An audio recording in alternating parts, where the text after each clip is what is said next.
అందరికీ నమస్కారం. నేను మీ BV. Welcome to our channel.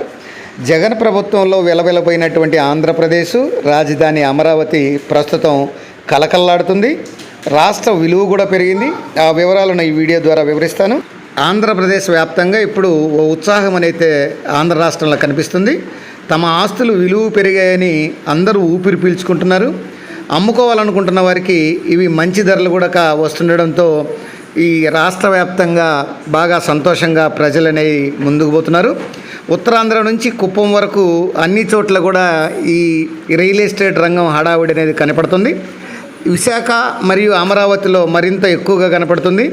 ఇంతకాలం టీడీపీ వస్తే తమ ఆస్తి అమ్ముకొని కష్టాలు తీర్చుకుందామని ఎదురు చూస్తున్నటువంటి వారికి ఇది ఒక ఈ సంఖ్య ప్రతి చోట ఈ భావన ప్రతి పౌరుల్లో కనిపించింది.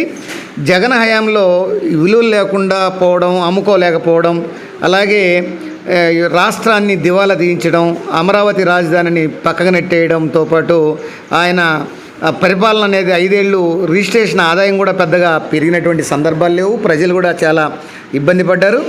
దీనికి కారణంగా తప్పనిసరిగా ఈ చేసేటువంటి లావాదేవీలు తప్ప ప్రజల పెట్టుబడి లెక్కన ఏపీలో ఆస్తులు కొనడానికి ఆసక్తి అయితే ఎవరు చూపలేదు.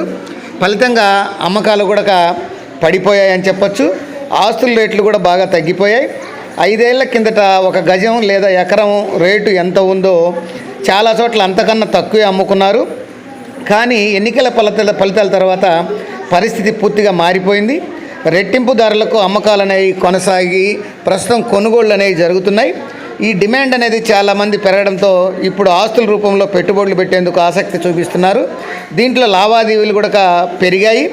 విశాఖ కబ్జాదారుల గుప్పెట్టి నుంచి బయటపడినట్లని చాలామంది అయితే విశాఖ ప్రజలైతే ఊపిరి పీల్చుకుంటున్నారు. రామ్మోహన్ నాయుడు విమానయాన శాఖ కేంద్ర మంత్రి కావడం, 2 ఏళ్లలో భోగాపురం పూర్తవుతుండడం, అలాగే దీన్ని మరియు నమ్మబలకడంతో భూముల విలువ మరింత పెరిగాయి. అలాగే అమరావతి రాజధానిలో కూడా ఈ భూములు ఇప్పుడు బాగా జోష్ మీద ఉన్నాయి. ఇక అమరావతి రాజధాని ప్రాంతంలో అయితే భూముల ధరలకైతే అసలు చెప్పలనే కాకుండా ఉన్నాయి. ఒక్కసారిగా రియల్ ఎస్టేట్ రంగం కూడా బాగా పుంజుకుంది. అమరావతి రైతులు కూడా చాలా సంతోషంగా ఉన్నారు. ఈ విషయం ఈ రైతులను కానీ ప్రజలను కానీ కొంత సంతోషపరిచే విధంగా ఉన్నాయి. కొంత విలువ పెరిగింది ఆంధ్రప్రదేశ్కు. దీంతో పాటు జనసేన అధినేత పవన్ కళ్యాణ్ పిఠాపురంలో 3 ఎకరాల పొలం కొనడంతో పిఠాపురం నియోజకవర్గంలో కూడా భూముల ధరలు అనేవి అంతకుముందు 50,000 సెంటు ఉంటే ఇప్పుడు ₹1,00,000 అయినాయి. అంటే రెట్టింపు అయిందని చెప్పొచ్చు. అంటే గతంలో 50 లక్షల ఉన్నటువంటి పొలము ఇప్పుడు ప్రజెంట్ ₹1,00,00,000 దాకా పెరిగింది.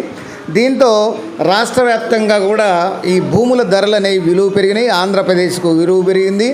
ఆంధ్రప్రదేశ్కు ఒక కొత్త శోభ అనేది రియల్ ఎస్టేట్ రంగం కలకల్లాడుతుందని చెప్పొచ్చు.